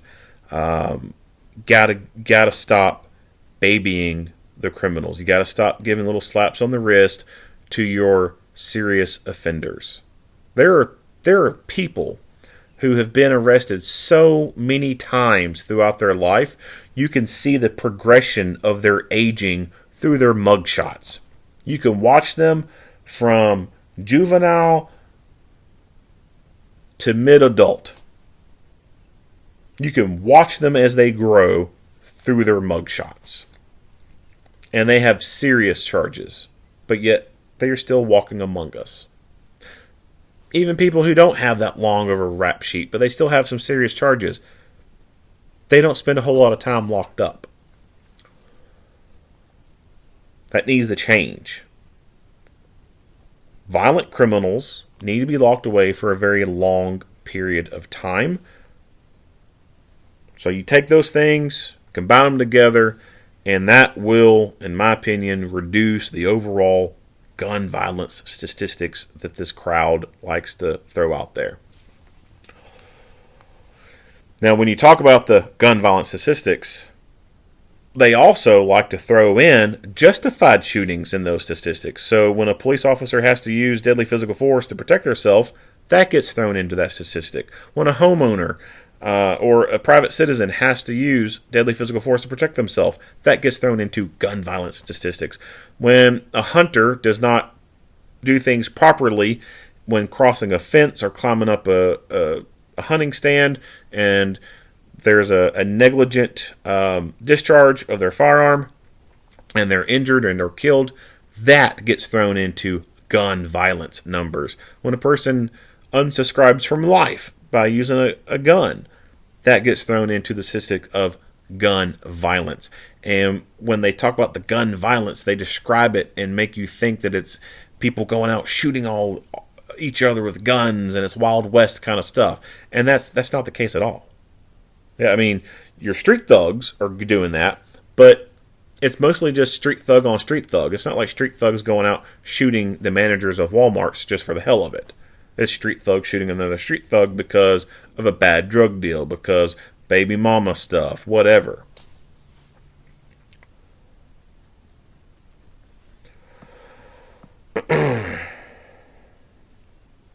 All right, I think that's it on what I want to talk about. If you like what you hear and see, go ahead and give me a like and a share. If you haven't already, hit the subscribe button and stay tuned for more Monday quarterback videos.